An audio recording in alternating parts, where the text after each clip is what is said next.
莫言，讨厌一个人最有水平的处理方式。有人曾问作家余光中该怎样应对那些天天找你茬的、追着你骂的人。余光中回答道：他天天骂我，证明他生活中不能没有我，而我不搭理，证明我的生活可以没有他。人到中年，经历的人情世故多了，越来越觉得看清一个人用不着揭穿，讨厌一个人也用不着翻脸。人生路上，对待那些难以同行之人，最有水平的处理方式其实就2个字：不理。你越搭理对方，只会越肆无忌惮；你越在意，精力只会消耗得越多。莫言曾经说过，我们风尘仆仆地来到这个世界上，不是为了不喜欢的人活着，行走于世间会遇见形形色色的人。读懂这3句话，才是最高级的活法。1. 不理，停止纠缠，拍一拍身上的灰尘，转身沉静走开。看过这样一个意味深长的故事，一所禅院里，小和尚看到一棵树快枯萎了，便去问禅师怎样才能救活它。禅师说，不用救，让它自由离开就好。小和尚伤心地表示，师父，我原以为你是善良的人，没想到你这么无情。从那以后，小和尚每天坚持浇水，可1周后，树上的叶子还是落光了，树干也断了，他感到失落不已。禅师见状告诉他，拔掉枯树，种上花草吧。随后，小和尚给院子里种了花草，没过多久，花草就发芽了。他终于恍然大悟，在错误的事情里挣扎，即使你付出再多，最后也是得不偿失，还不如停止纠缠，全身而退。仔细想想，人生中遇到的那些糟糕的人和事，就像那棵枯掉的树，不管你用尽什么方法，都无法改变对方的认知，更无法改变事情的结局。与其苦苦纠缠，因此荒废掉自己的一生，不如忘记恩怨，让心回归安宁。宋朝宰相吕蒙正就是一个不喜纠缠的人。他刚上任时，有一名官员在他背后指着他议论道，这人也配当宰相？可笑！吕蒙正听到后不动声色，大步从人群里走了过去，没有争吵一句。身边的同僚听闻此事后，想为他鸣不平，查一下说话的究竟是何人，却被吕蒙正拦住了。他笑着解释道，如果知道了他的姓名，一辈子都得耿耿于怀，何必呢？再说，他说这些对我也没什么损失。而这份豁达和淡然，也让吕蒙正在仕途上步步高升，收获了众人的认可。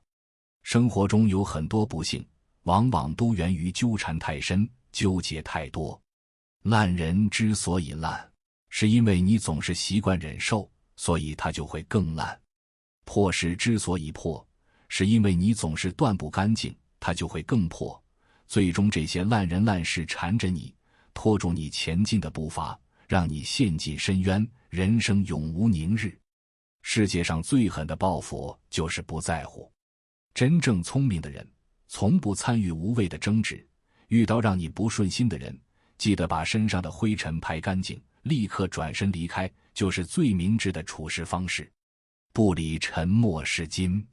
对待嘲弄和讽刺，最有效的办法就是装傻，让他的机智变成对牛弹琴。对猪唱歌，南南里写了一段话，让我印象很深刻。有人尖刻地嘲讽你，你马上尖酸地回敬他；有人毫无理由地看不起你，你马上轻蔑地鄙视他；有人在你面前大肆炫耀，你马上加倍证明你更厉害；有人对你冷漠，你马上对他冷淡疏远。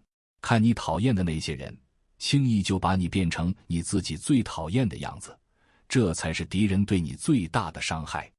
诚然，和一个三观不等、认知不同的人争论，说的越多，似乎错的越多，解释越多，越像是在抹黑自己。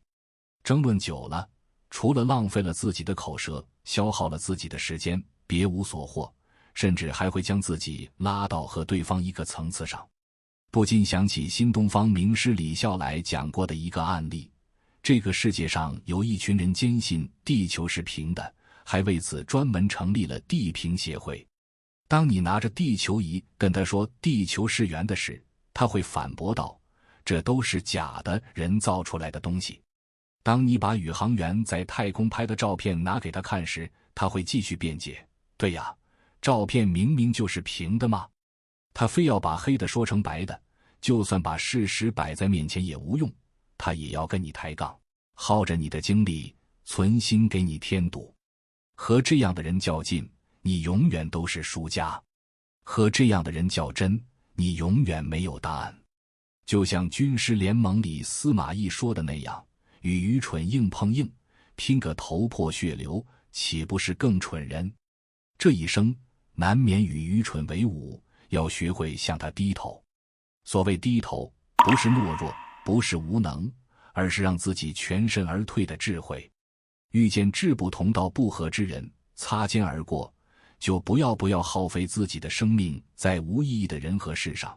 面对不理解自己的人，无需解释太多，学会适时闭嘴装傻，一时成全。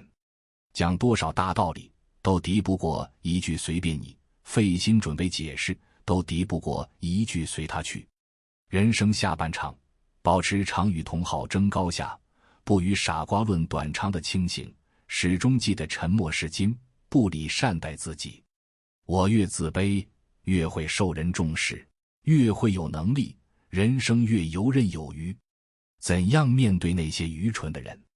保姆有个观点说得很对，一个人如果因别人的愚蠢而生气的话，那么他一辈子就会生活在永久的持续愤怒中，人活一辈子。用别人的错误惩罚自己，为此产生内耗，是最不值得的行为。你若总是一心考虑别人，不懂得善待自己，只会给旁人更多伤害你的机会。作家平开顺讲过一段亲身经历，有一次在他们小区门口，有个年轻人把车放在狭窄的人行道上，路过的人不得不绕道而走。平开顺的父亲听到后，就好心好意去劝说年轻人挪一下车子，可年轻人死活不愿意把车挪走，还和他父亲发生了争吵。年轻人破口大骂，你要是没事儿，赶快滚一边去吧。他父亲听到这句话，瞬间血压上升，所有的怒火全堵在了心里。回去后没过多久就中风住院了。提起此事，平开顺感慨道，我父亲犯的最大的错误，就是试图用道理感化一个无赖。感化一个无赖很难，但放过自己很容易。别为不值得的人和事生气，看似是放过对方，实则是放过自己。人生中有太多这样的时刻，刻意讨好一个不喜欢你的人，努力改变自己，去迎合对方的喜好，结果避免不了分道扬镳的下场。为了打败那个你不喜欢的人，苦思冥想去较个高低，费尽心神去斗个你死我活，结果最后还是两败俱伤。因为旁人随口的一句话，彻夜难眠，郁结于心，把自己逼进死角，毁掉自己原本平静的生活，究其根本，不过是太在乎别人的看法。与人相处，只有学会珍视自己，重视自己的心情，爱惜自己的真心，才会被别人尊重，被世界温柔以待。鲁先生有段话说得很深刻，发怒是用别人的错误惩罚自己，后悔是用无奈的往事摧残自己，忧虑是用虚拟的风险惊吓自己，自卑是用别人的长处诋毁自己。学会善待自己，该忘的忘，该放的放，自会遇见源源不断的惊喜。周国平在书中写道，人生许多痛苦的原因在于盲目的较劲，而人生幸福的源头大抵正是放下别人的错，解脱自己的心。当你停止较劲，远离消耗你的人和事时，就会发现所遇皆美好，所到之处皆是坦途。